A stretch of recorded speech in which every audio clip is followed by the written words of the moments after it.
Este segmento es presentado por Endrina Brooks. Ella no solo te conseguirá la casa de tus sueños, sino que además, como diseñadora de interiores, te ayudará a lograr los espacios que necesitas. Ser camionero es una tarea difícil. No todo el mundo puede dejar a su familia por tanto tiempo. Por eso debemos apoyarlos y ayudarlos durante sus viajes por esas carreteras. Opportunity Insurance te entiende y va cada milla a tu lado. Como familia, preocupándose por tu seguridad. Opportunity Insurance, la seguridad de andar por la vida asegurado. Regresamos con Agárrate. Si quieres hacer una cita con el mejor estilista del sur de la Florida, que es Carlos Ollero Tramonte, hazla a través de su página web, que es turred.com. Aunque siempre recomiendo mejor la aplicación de Carlos Ollero, que es Turred también, porque por la aplicación le puedes hacer seguimiento a todos los tratamientos que te hagas con Carlos Ollero. Haz la cita con anticipación y una vez que la tengas, trata de ser puntual.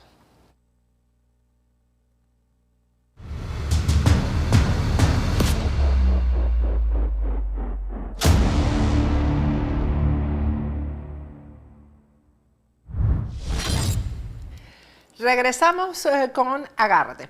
Hay ya un manual para poder manejar lo que hemos conocido hasta ahora como COVID, y hay un especialista en el tema, que es el doctor Alfonso Rodríguez Morales, presidente de la Asociación Colombiana de Infectología, que nos va a hablar de este manual. Buenas noches, Alfonso, ¿cómo estás? ¿Qué tal? Muy buenas noches, muy bien. El COVID, esta pandemia que ya todos, yo creo que ya todo el mundo lo olvidó, porque ahora cuando tenemos gripe ni siquiera pensamos que es COVID. Alfonso, todos aquí estamos engripados, yo tengo ya como 10 días engripada y yo ni siquiera he pensado, esto será COVID. Ya uno, creo que pasó esa página, cuéntame. Bueno, mira, lo primero que hay que recordar es que el COVID no ha desaparecido, y eso yo creo que es uno de los puntos importantes que hay que recordarle a todo el mundo. Ciertamente, gracias a las vacunas especialmente, el número de casos de COVID a nivel mundial ha disminuido, y como ya todo el mundo sabe, en el mes de mayo la Organización Mundial de la Salud declaró que ya el COVID no era más una emergencia sanitaria internacional.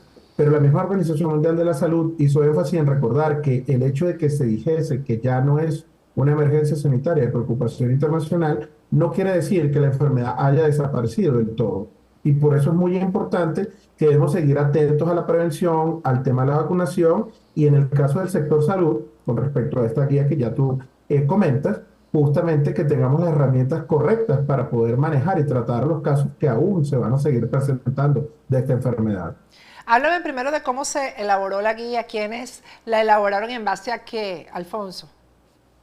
Bueno, mira, esta es una guía muy, muy compleja, que tiene todo un proceso que ha sido establecido ya internacionalmente. Las llamadas guías GRADE son muy conocidas en el ámbito de la salud, son guías basadas en evidencia, y en el caso específico de esta guía está liderada por la Asociación Panamericana de Infectología y la Sociedad Brasilera de Infectología, en conjunto con expertos de diferentes países de la región, como el caso de Colombia, República Dominicana, de Ecuador, de Panamá, entre otros países, en el cual básicamente se hace un proceso de revisión de toda la evidencia científica que existe en relación a todos y cada uno de los escenarios en los cuales se puede presentar un paciente con sus características, con las características de la enfermedad, y posteriormente a eso ver cuál es la evidencia que apunta a determinar cuál es la mejor opción de tratamiento para cada caso particular.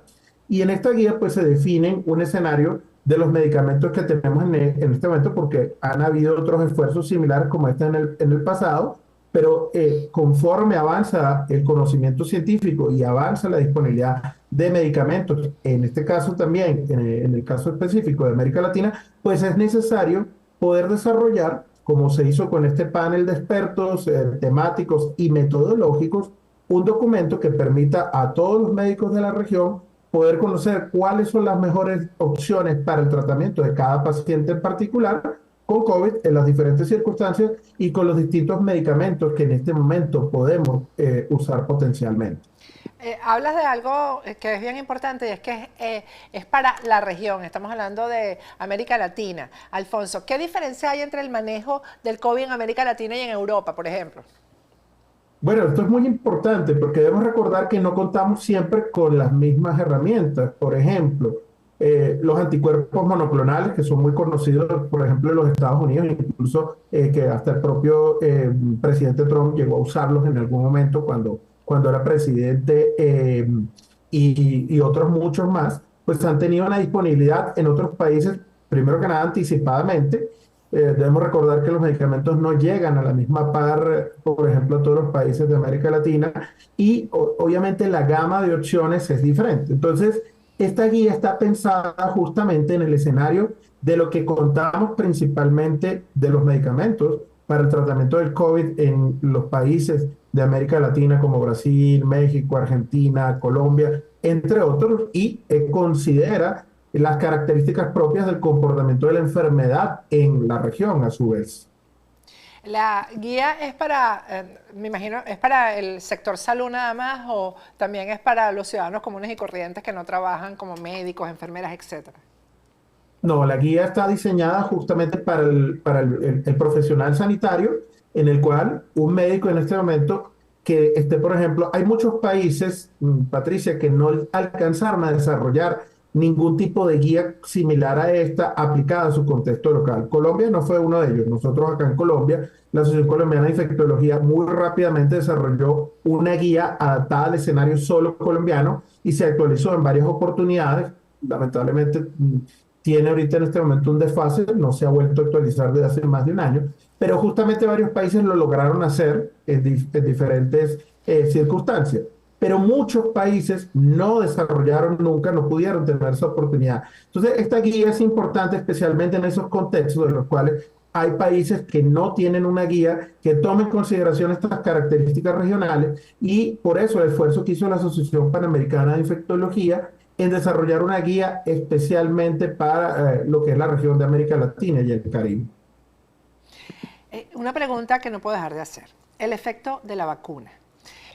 Científicamente, estadísticamente, porque los detractores de la vacuna hablaron, pues incluso a mí, el día que publiqué la fotografía vacunando me dijeron que me quedaban 6 meses de vida, y ese era el tipo de advertencias que todavía hacen. Hay gente que todavía pues dice que tiene un padecimiento terminal por culpa de la vacuna, etcétera. Realmente a nivel científico se ha hecho estudios de lo que ha producido la vacuna en el ser humano.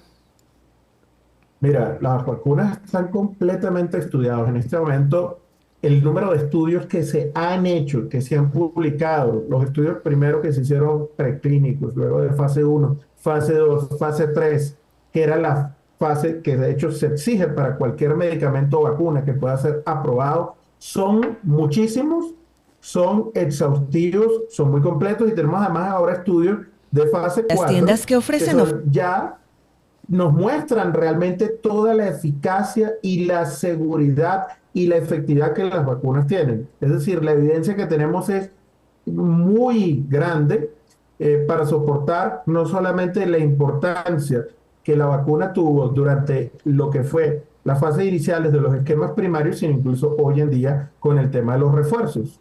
Así que de eso no tenemos absolutamente ninguna duda, y además del impacto que tuvo en poder reducir significativamente, en particular, la mortalidad que teníamos antes de la época de la vacunación. Es decir, que no se puede relacionar una enfermedad terminal, el cáncer, un derrame cerebral con el uso de la vacuna. Mira, hay una cosa que es muy importante entender, ¿no? Y que cuando entramos ya en la discusión detallada de este pormenor, es la siguiente.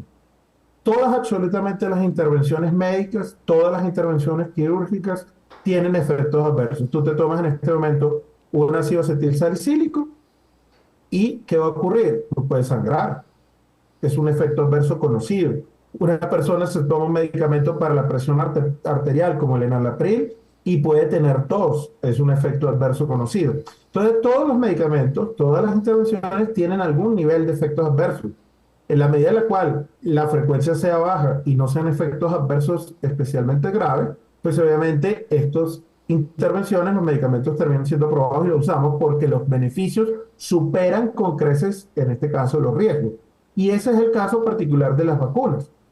todas las vacunas previas que hemos usado a lo largo del tiempo, vacuna para sarampión, o la vacuna para la influenza, la vacuna para la polio, para la fiebre amarilla, entre otras, tienen efectos adversos. Pero pongámosle el caso de la vacuna de la fiebre amarilla, que es una vacuna tan conocida, tan importante y tan eficaz para una enfermedad que puede llegar a ser tan letal como la fiebre amarilla, con un 40% de personas que pueden fallecer si sufren de la infección, pues tiene también efectos adversos, pero efectos adversos que ocurren uno por cada 100.000 personas que son vacunadas, uno por cada 200.000 personas que son vacunadas, uno por cada 300.000. Es decir, la frecuencia con la cual ocurre un efecto adverso, pues obviamente es muy baja. Y reitero, ocurre con cualquier cosa. Tú te haces, por ejemplo, un procedimiento quirúrgico, una cirugía estética, etcétera. Hay riesgos. Hay obviamente unas consecuencias que obviamente son una frecuencia menor a los beneficios que tienen en general las intervenciones médicas. Alfonso, ¿cómo se diferencia una gripe común y corriente del COVID? Porque hoy en día nadie que le dé tenga un problema de tos, etcétera, lo relaciona ya con el COVID. Claro, una cosa muy importante que hay que tener presente es que en general cualquier síntoma desde el punto de vista respiratorio, desde el punto de vista de fiebre, puede terminar eventualmente siendo un COVID. Hay que tomar en consideración varias cosas en esta discusión. Primero, dónde nos encontramos, cuál es la situación desde el punto de vista epidemiológico del comportamiento de la enfermedad en este momento específicamente del COVID, de las variantes, de la influenza, de otros virus respiratorios, porque simultáneamente hay muchos otros agentes respiratorios de importancia que en este momento tienen obviamente una circulación importante en diferentes lugares, el virus sincitial respiratorio, el metanovirus, entre otros, y cualquiera de estos agentes puede estar relacionado con esa infección respiratoria.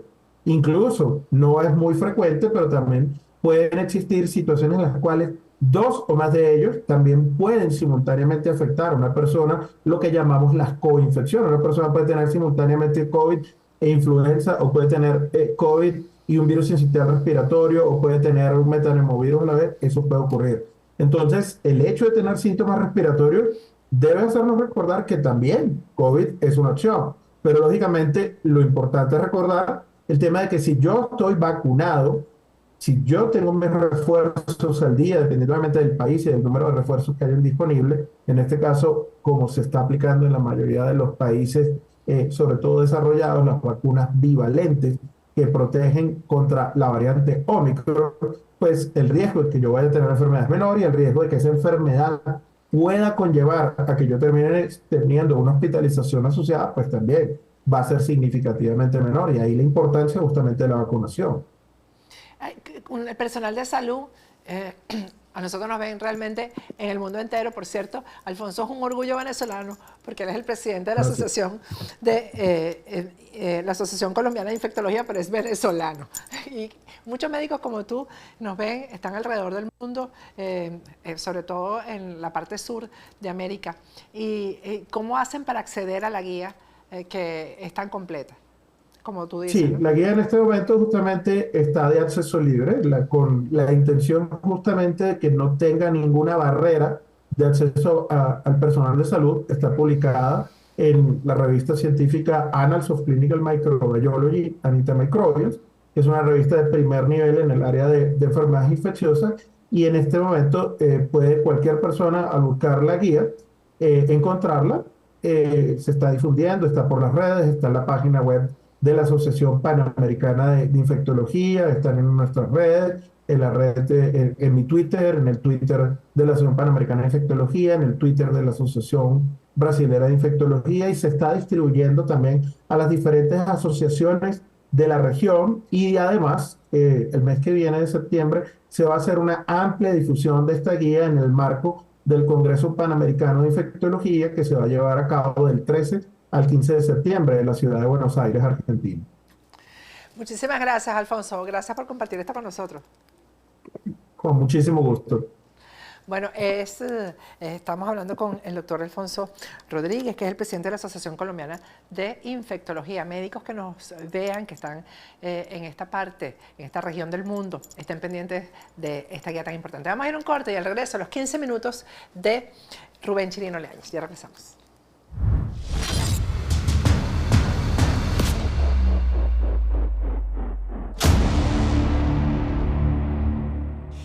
Este segmento es presentado por Endrina Brooks. Ella no solo te conseguirá la casa de tus sueños, sino que además, como diseñadora de interiores, te ayudará a lograr los espacios que necesitas.